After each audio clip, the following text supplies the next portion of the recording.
Hi, it's Adam from Krav Maga Northern Beaches here, and I'm going through today different ways to use a handball or tennis ball within your training.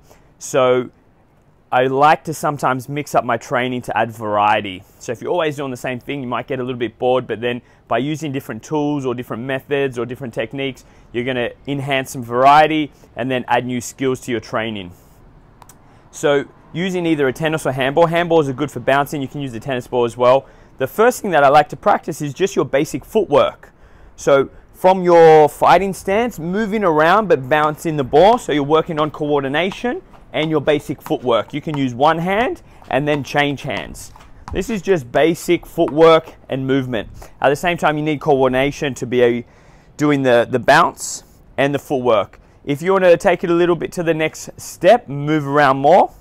Further from that, you can change maybe after every second hit, or then start to practice different pivots from that position. There's many different things that you can do, but it's a really good drill to work on your footwork so you can make sure that you're staying on the balls of your feet and you're moving around as you're bouncing the ball.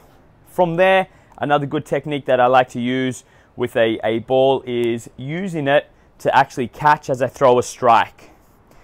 So I'm throwing the ball up in some type of fighting stance, and then I'm going out to catch the ball within my punching range, whether it be punching off the backhand or punching off the front hand. It starts to get a little bit hard when you start to incorporate different strikes, such as a hook punch, because sometimes you've got to have that timing to make the delivery of the hit, and the ball might go flying. Or you add in uppercuts, and then you start to incorporate it with your shadow sparring. From there, another really good drill that I use sometimes is an agility drill. You can do this with a partner, but you'll require two balls. You'll start with one and your partner starts with one, and at the same time you're throwing the ball to each other. But then the partner that's throwing the ball is making you move around. So they might throw the ball over here and I have to grab the ball and throw it back and then back over this way, and at the same time I'm working on coordination by catching and then movement as well, and I'm working on my agility and changing directions and reaction time. You can do that with a partner, as I said, or if you want, you could do it by yourself, which is a little bit harder. From there, another really good drill is keeping the ball tucked in nice and tight. I use this drill a lot with younger students that need to practice keeping their chin down as they throw a strike, because ideally what I want is when I'm throwing any type of strike that my cheekbone and chin is protected by my shoulder. So I'm not exposed getting hit, so I'm not going to get knocked out or hurt when someone throws a strike in sparring or in a fight.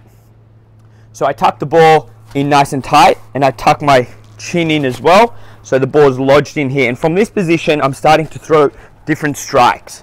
If I move my head out of the way, the ball is going to drop, which is giving me a kinesthetic cue that my chin is away from my shoulder.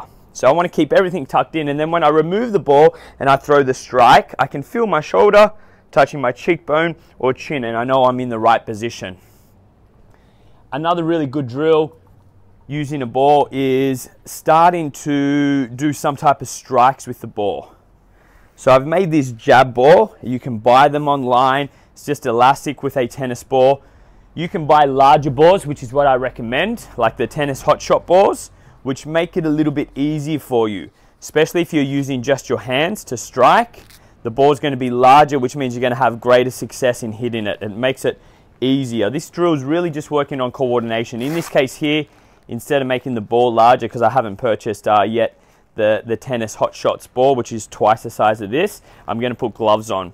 If you normally compete with gloves on, you can use gloves as well, and a smaller type of ball. But now I'm just working on coordination, hand-eye coordination. So as I'm throwing the strikes, I'm watching the ball. I can start to move around a little bit, but it takes a little bit of coordination just to make sure that I'm making every shot deliver on the ball here. From this position, once you get to here, you can start to add in uppercuts and hooks, and then from there start to add in some type of movement. So I can move around a little bit and then head movement as the ball's coming back. It's a great training drill for working that hand-eye coordination. One of the last exercises that you can definitely do with the ball is use it as a foam roller. So if you're a little bit tight in parts of the shoulder, you can lie down and use the ball as a massage tool, or the ITB band is another good one. So there's about 5 or 6 different tips on how to use a tennis ball or handball during your training. Enjoy your training, and we'll see you at the club. See you guys, bye.